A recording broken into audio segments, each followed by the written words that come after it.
This show is a part of the podcast network of the Walled Garden Philosophical Society, an international community of philosophers and seekers dedicated to the pursuit of truth, wisdom, virtue, and the divine, wherever they may be found. To find out more, go to thewalledgarden.com. Hi there, my name is Simon Drew. I'm an alignment coach, a musician, and a writer from the Sunshine Coast in Australia. And this is the first of what will be many recordings to come, where I'll be diving deeply into the writings of the renowned Stoic philosopher Lucius Annaeus Seneca. Now, in this first recording, I'd like to give you kind of three core understandings before we move forward and start diving into these writings. The first thing that I want to share with you is just a foundational history of the life of Seneca. Maybe give you some of the key moments in his life that shaped him and thus shaped his writings. And also just so that you have an understanding of the kind of person who we're dealing with here and some of his complexities. Now, the second thing that I want you to take away from this recording is an understanding of why I think that it's so important, at least personally, that we study these writings of Seneca. What's the value for us in our everyday lives for reading somebody like Seneca? And then finally, the last thing that I really want you to take away from this first recording is an understanding of how I'm going to be approaching these writings as I dive into them. So let's dive straight in and let's go and have a look at Seneca's life and get to know the man. So a good place to start might be the very beginning. And we find that Seneca was born in 4 BCE in Cordoba, Spain. He was born Lucius Annaeus Seneca, or Seneca the Younger. The reason he was Seneca the Younger was because his father was called Seneca the Elder. And it's important to note that Seneca came from a well-off and well-educated family at that time. So Seneca's father was a famous teacher of rhetoric in Rome, and his mother was also very well-educated as well. Her name was Helvia. Now, Seneca does have an elder and a younger brother, so his younger brother ended up being the father of Lucan, who was a famous Roman poet. And an interesting thing to note was that his elder brother, Gallio, actually met St. Paul in 52 CE, so St. Paul the Apostle. And the reason that's particularly important to me, as just as a side note, is because the links between Seneca, his writings, and the early Christian church are really interesting, and also very confusing and not very concrete. But there's a lot of strange connections that go on. So, we do know, for example, that Seneca was kind of adopted by the early Christian church because of the nature of his writings. And we even see that early Christian theologians, for example, like Tertullian, referred to Seneca as our Seneca. And so it is interesting to think about that. And the reason it's interesting to think about that is because it tells you something about the nature of Seneca's writing. And personally, when I have been really studying Seneca, what I have found is that his writings are just as rich theologically as they are rich in philosophy. And personally, as I've read more and more Seneca, what I've come to see is that he's really on a mission to get you to uproot the weeds in your soul so that you can move towards a life of freedom and flourishing and save your soul. And that is a deeply theological mission. And it's also really interesting to note that there were some letters that were faked that were supposed to be between Seneca and St. Paul the Apostle. And of course, these were later found out to be frauds. But it still tells us that people were trying to draw these connections. People were trying to get Seneca into that canon of early Christian works. But getting back on track to Seneca's early life, before he wrote all of this, he was actually trained as an orator and educated in philosophy at the school of Sexty. Now we know him by the name of Quintus Sextius. And I'll bring Quintus Sextius back into the picture later on because he can help us to understand why Seneca might be writing in the way that he writes. But so we do know that Seneca was well educated. He was a really great speaker, and also, trained in philosophy. So in 41, he was banished by Claudius, who was the emperor of the time, who accused him of adultery. And he spent the next 8 years of his life on a small island called Corsica. And this is really important to know because it can help you to understand a lot of what Seneca's talking about when he writes, because so much of what he tries to convey in his writings is the power of the human soul and the human spirit to overcome and transcend the suffering of our lives, including the suffering that might come from something as dire as being exiled from your country. I mean, imagine, you have to leave your country of origin where all your friends, family, and everything that you've worked towards are, and now you have to pack up and go to a small island and be exiled there. And this happened to so many philosophers and thinkers and orators because they were simply threatening to the tyrannical leaders of the time. And so there was some speculation over whether Seneca did actually engage in adultery or not, or whether this was just a grudge that the emperor of the time, Claudius, had for Seneca. And that sort of thing happened all the time. So this can help us to understand that Seneca did go through tragedy and betrayal and everything that came with being in public office in that crazy time in our history. And so that's why he writes in the way that he does and helps us to understand the strength of the human spirit. But then 8 years later, Agrippina, who was the emperor's wife, had Seneca brought back to Rome in 49, so after which he became the advisor to the Emperor Nero. Now, Agrippina wanted Seneca to come back because she knew that her son, Nero, was going to be the successor to the throne, and he really needed some sort of philosophical guidance, a really good teacher, so that he could keep his head straight. And that just did not end up happening. Nero, we now know, was one of the most tyrannical rulers of Rome, and in some sense, you have to say, well, what would you expect? I mean, he started being the emperor when he was in his teenage years. That's absolutely insane. You become the most powerful person in the world, and that's not to belittle the things that he did, but it's simply to say that we can understand that this would have been a gigantic task for Seneca to try and guide this young, foolish emperor towards doing things that were virtuous. And it seemed like it was an impossible task. And there's this wonderful statue that you can see if you Google Seneca and Nero. You can find it where Seneca is there pointing to some words in a book with this horrified look on his face, or more of this kind of a tested look on his face as a very bored and sinister looking Nero sits by his side with a cloak, and you can kind of get a sense of the kind of relationship that they might have had. Seneca trying his best to guide this young man to be a good ruler, but it just not going how he had planned.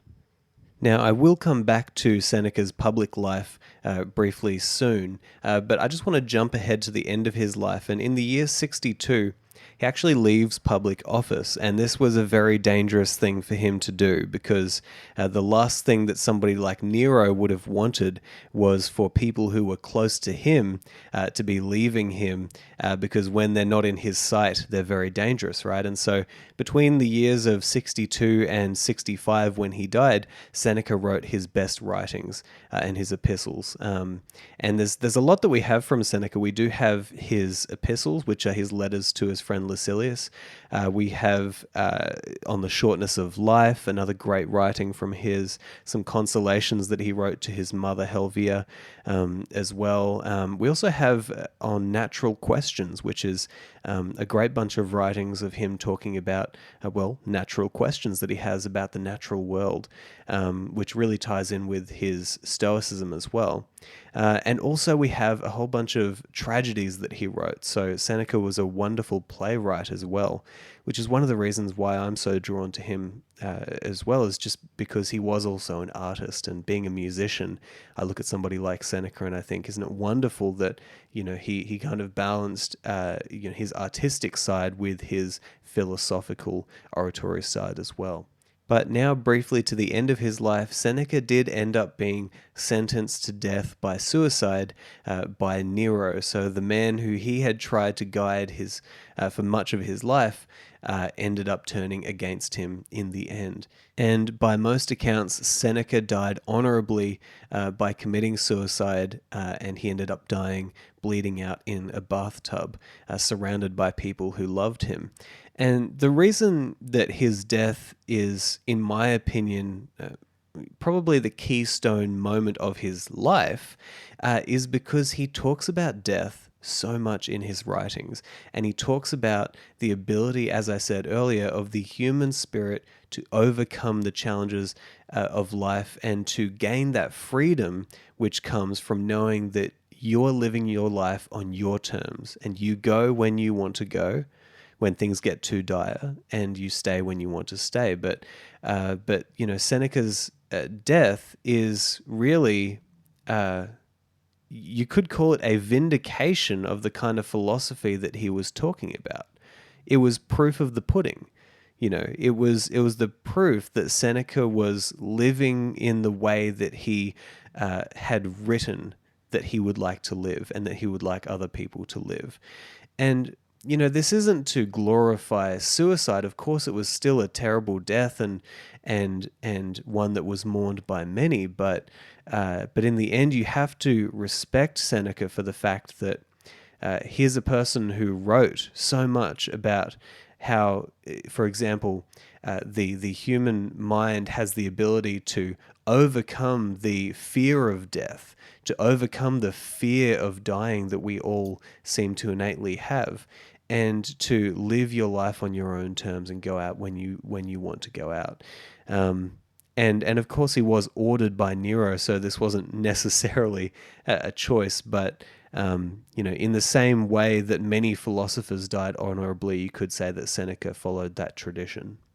And so up until now, I've painted probably a glorified image of Seneca for you.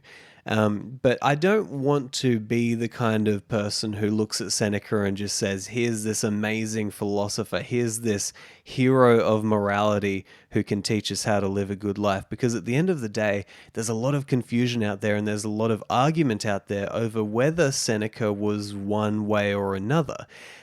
Because there's a lot of evidence on the contrary that he was actually kind of a hypocrite in many instances. And so I don't want to be that, here's this amazing Stoic who lived a perfect life, a sage sort of figure. And I think that there's a really great passage that I'd like to read for you. And it comes from Dying Every Day, which is a brilliant book about Seneca's life written by James Rom. I'd really recommend it for you all. But this is actually the very start of the introduction to the book. And I just think that James Rom paints such a great picture of the complexity of Seneca for us, and allows us to kind of dive into his life with a more balanced perspective. So he says the following, quote, "The two Senecas. Here is one way to describe the career of Seneca. Writer, thinker, poet, moralist, and for many years top advisor and close companion of the Emperor Nero. By a strange twist of fate, a man who cherished sobriety, reason, and moral virtue found himself at the center of Roman politics. He did his best to temper the whims of a deluded despot, while continuing to publish the ethical treatises that were his true calling. When he could no longer exert influence in the palace, he withdrew and in solitude produced his most stirring meditations on virtue, nature, and death. Enraged by his departure, the emperor had once seized on a pretext to force him to kill himself. His adoring wife tried to join him in his sober, courageous suicide, but imperial troops intervened to save her. And here's another way to describe the same life. A clever manipulator of undistinguished origin connived his way into the center of Roman power, He used verbal brilliance to represent himself as a sage. He exploited his vast influence to enrich himself and touched off a rebellion in Britain by lending usuriously to its inhabitants. After conspiring in, or even instigating, the palace's darkest crimes, he tried to rescue his reputation with carefully crafted literary self-fashionings. When it was clear that the emperor's enmity posed a threat, he sought refuge at the altar of philosophy, even while leading an assassination plot. His final bid for esteem was his histrionic suicide, which he browbeat his unwilling wife into sharing. End quote. So those beautifully written paragraphs from James Romm really set the stage for us to understand that Seneca was not simple. He is not a simple figure. In fact, he's very complex. And the opinion about Seneca and his life is really divided. And so a little bit of nuance actually helps to understand his writings, because who really knows exactly what he was like? And we know that one of the main difficulties that lies in our way to understanding Seneca deeply is the fact that his writings kind of stand apart from his life, in the sense that he doesn't actually write a lot about his political experiences in his writings. And so he's kind of shut them off, almost as if he's trying to hide that part of his life from us. And so that's one of the roadblocks in our way to understanding who he was. But I want to move on and tell you a little bit about why I'm so interested in studying somebody like Seneca. So there are a few things that I would say about Seneca that really draw me in and make me excited to dive into his writings. Because sure, you can say about Seneca that he might have been a hypocrite.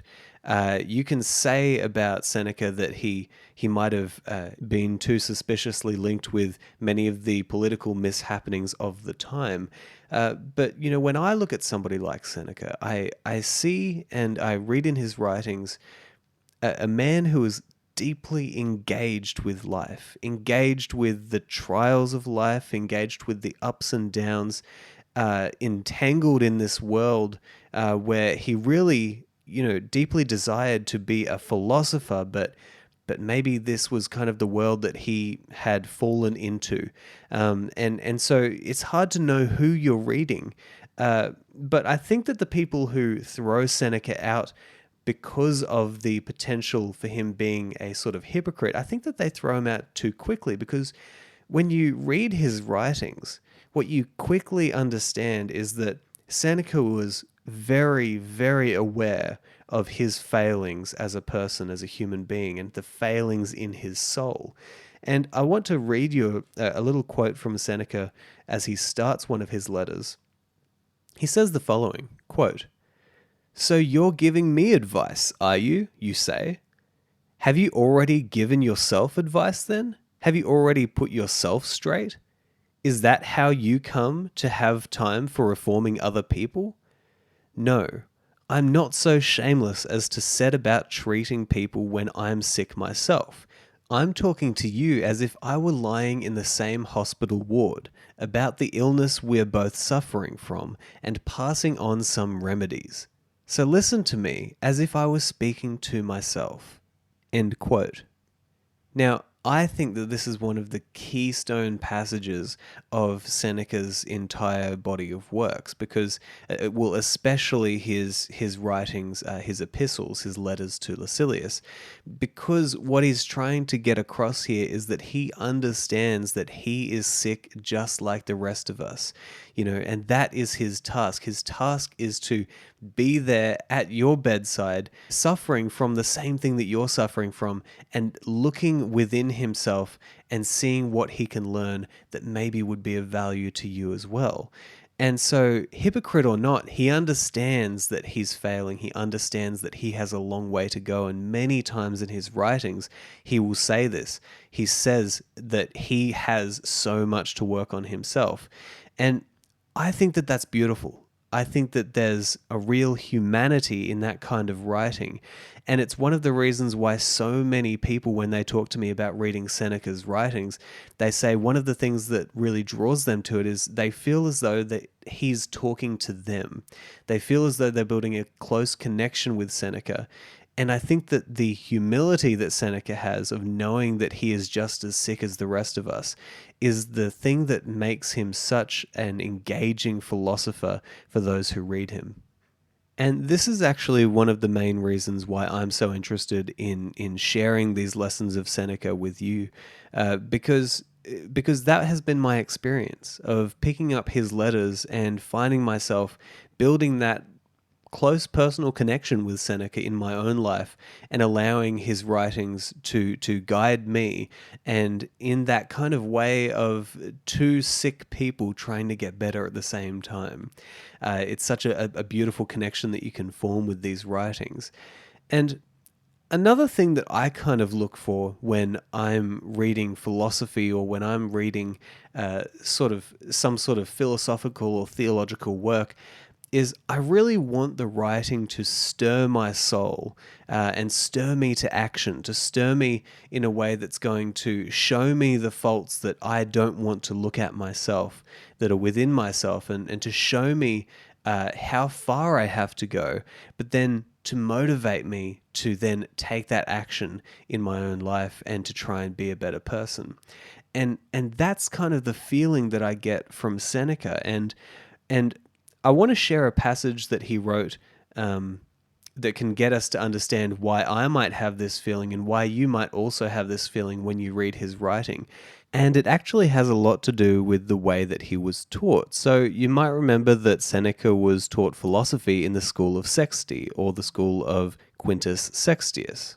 And he continued to read Quintus Sextius's work throughout his entire life, and there's a reason why he loved the work of Sextius. And here's the reason. He said, quote, "I shall acknowledge to you the state of mind I am in when I read his works. I want to challenge every hazard. I want to cry, 'Why keep me waiting, fortune? Enter the lists. Behold, I am ready for you.'" End quote.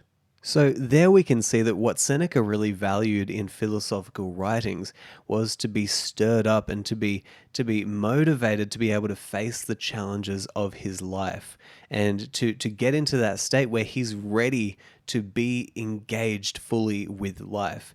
And, it's no surprise that that's the kind of writing that he loved, because it absolutely comes out in his own writings. And I know that you're going to feel that as we dive deeper into these writings.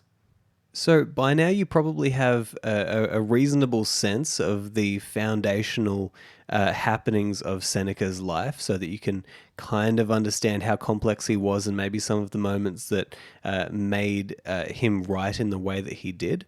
And you also probably have an idea of why I'm personally so excited to be diving into his writings. But now I just want to share with you quickly the kind of approach that I'm going to be taking as we jump into these writings and analyze them. So in order to do that, I'm first going to mention that something that I haven't expanded upon as much as maybe I should have in this first recording is the very philosophy that Seneca claimed to be a student of. And that is, of course, the school of philosophy we know as Stoicism. And there's actually a reason why I'm not going to go heavily into Stoicism in this first recording. And that is because, firstly, Stoicism is a really complex set of ideas that form a cohesive whole. And so to give you the full background of that philosophy, would take a lot longer than this first recording. But what I will say is that if you're interested in that, then definitely go check out a few of my episodes on the podcast where I talk with prominent modern Stoics and interview them about exactly what the philosophy is. And I've also done some introductory episodes as well. But another reason why I'm not going to go heavily into it in order to kind of start our journey with Seneca is simply because I think that Seneca's thinking is unique enough that it might be helpful for us to dive straight into his first letters and go all the way through, trying to ask the question, if Seneca was trying to share with us his own unique Senecaean philosophy, if Seneca was going to start his own school of philosophy, what are the principles by which he would have us live? And if we're going into it saying, well, he's a Stoic and so he must think this and he must think that and he must think all of these things, that's going to give us a little bit of background to maybe a few of his ideas, but overall, it might not be so helpful in terms of actually being able to see the specific lessons that Seneca is trying to teach, where he might not necessarily fall into the category of Stoic thought. And so to me, it seems like there's real wisdom in that saying that to a hammer, everything looks like a nail. I'm going to try and not just approach Seneca from the standpoint of what are the Stoic lessons that he's trying to teach us. I want to get to know the very essence of Seneca's unique perspective on life. And I think that that's perhaps how he would have liked it. You know, there's a great passage that I'll paraphrase for you where he essentially says, well, you know, you say Zeno says this and Zeno said that, but when are you going to say something for yourself? When are you going to hand something down for the next generations of value? And I think that from that perspective, it seems to me like Seneca would have liked us to have read his works with the view that he's not just going to be an ideologue, he's not just going to spout out the quotes of the Stoic philosophers who came before him. He's in this to add something for history. He's adding something to your life that you maybe can't get from someone like, for example, Marcus Aurelius, another famous Stoic philosopher, or an emperor, of course, or somebody like Epictetus. And so I really want to see the essence of what Seneca is trying to say here. But on the other hand, this does come with a caveat, which is that if he says something and it has to do with the Stoic background that he has, I will be sharing that kind of knowledge with you and pointing out those times where his philosophy does align perfectly with that which he was really taught and was trying to live by.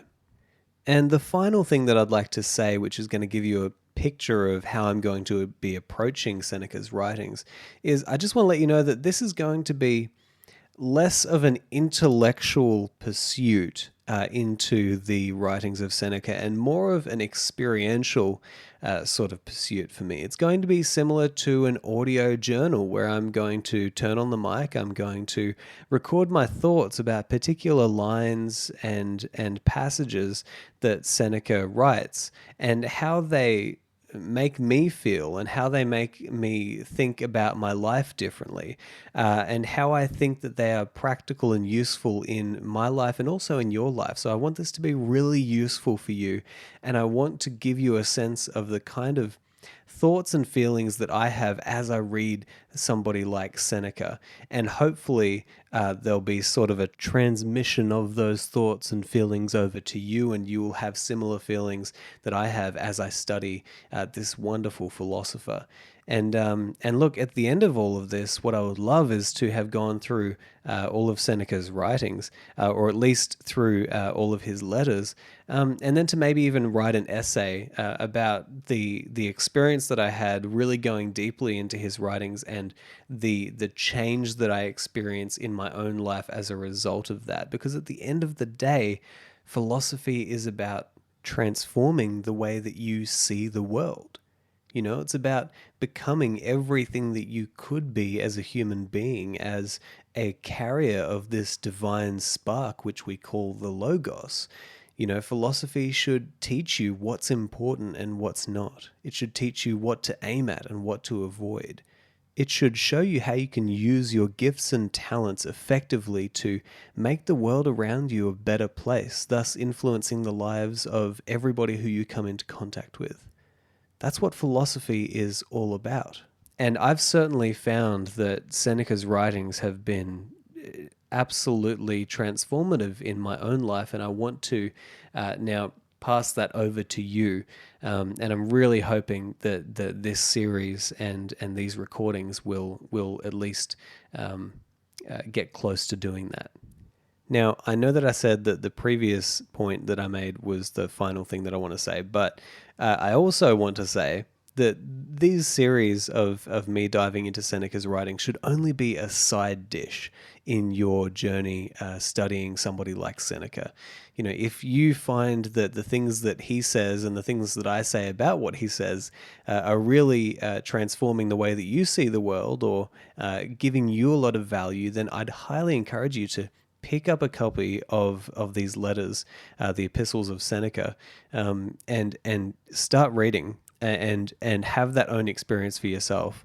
And hey, even if this encourages you to go and pick up any philosopher who you admire or are drawn to, that would be a great thing for me to know that this is helping people to, or encouraging people to pick up philosophy and to allow it to do the job that it is supposed to do in your life. So, without any further ado, I really hope that you enjoy these short episodes, and I really hope that they are helpful for you, and I hope that they are food for your soul. So enjoy them, and I'll talk to you soon.